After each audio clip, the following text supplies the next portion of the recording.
Right. Some jurisdictions, for example, the United States, right? There, you do get double tax in the sense that the company pays taxes at whatever, well, the corporate tax rate for C corp right now is 21%. And then when the shareholder receives the dividends, that's going to be taxed at whatever the ordinary tax rates are. Well, if it's qualified dividends, it's going to be 15 or 20%. So that's what the individual will pay or the shareholder would pay, right? Uh, I think you made it clear, Bunyip, that for Singapore, there is no tax on dividends except where the dividends arise from outside and remitted into Singapore, and they have not been taxed at least. The corporation that generated those dividends has not been taxed. Am I correct in saying that? Yeah. So if it has been taxed overseas, there isn't any more tax in Singapore. But that is just provided it is tax besides cooperation. So I think there's some kind of cooperate in Singapore, like the union. They do give up dividend. So I'm a union member. So they give up dividend, but it's taxed in Singapore. So I get tax. So just to be clear, it's not just the corporation that generated the dividend, but the dividend itself must have been taxed from whatever jurisdiction it was in before it comes back to Singapore. Yeah, then correct. it'll be tax free to Singapore. Yeah. Understood. So there is double tax on dividends that arises from outside of Singapore, but not domestic dividends.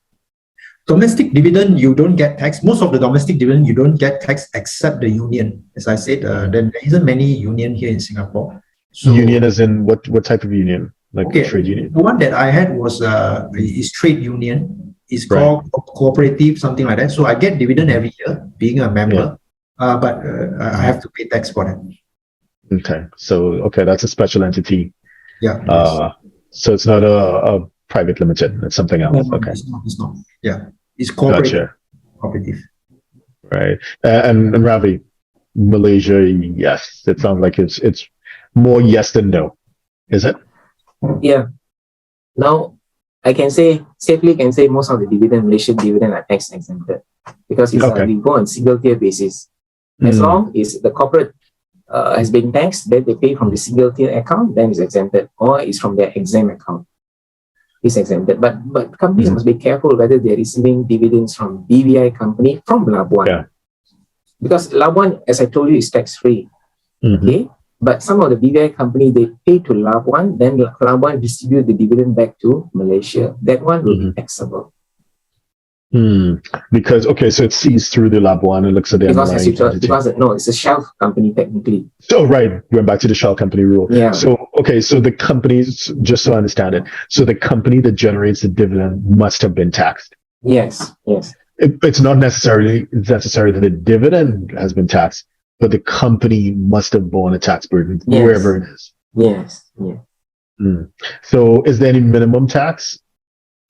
So, for example, Labuan 3%. There are other at the moment, from Labuan, there's no I don't see any conditions coming in from Labuan because as long as Labuan pays, it says the other side is tax means is okay because they have a different jurisdiction totally from the Income Tax Act over here. Right. And there are other jurisdictions that will give you 1% corporate tax. So if it's been taxed at 1% somewhere else, the dividends will still be tax free to Malaysia, right? Yes. Right. So in that sense. Sorry, they just want to ensure it's not a shell company. That means they're not shifting the profit here, that's all. So at least this is tax. Any percentage, I think. This for Labuan only, yeah? Okay. So that could be quite interesting. So if it is someone has some sort of interest in a company outside of Singapore, Malaysia, and the company is in a low tax jurisdiction, is not a shell company in their substance, right? Then it would be perhaps to someone's advantage to be in Malaysia as opposed to be Singapore, because Singapore will want the dividends to have been taxed elsewhere, whereas Malaysia is saying it's fine. Once the company has been taxed and is real substance, you can get the dividends tax free. Am I correct in saying that? No, that one is, as I told you, that one is applied for Labuan only.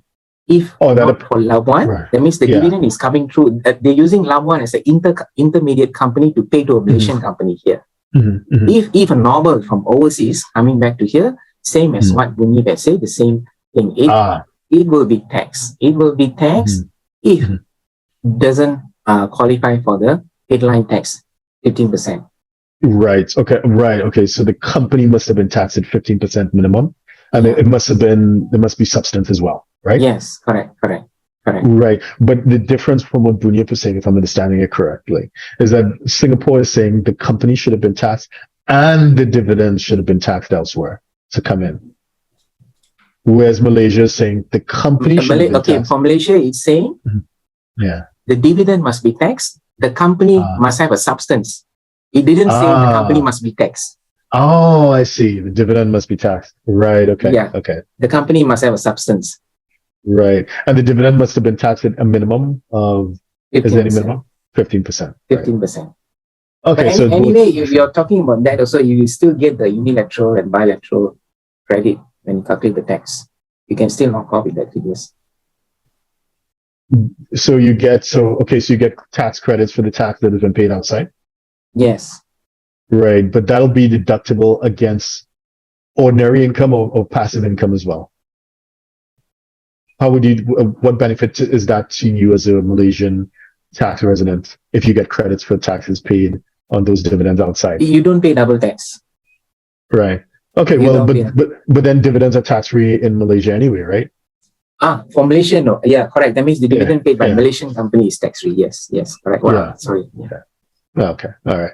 So, in other words, okay, so then I'll revise my conclusion. Singapore and Malaysia are probably the same. Yeah. In terms of, gotcha. But I remember the last time Malaysia still have the non-first tier dividend, right? So do they still have currently? Right? No more. Okay. No. Right. That one, that time is when we have the section 108.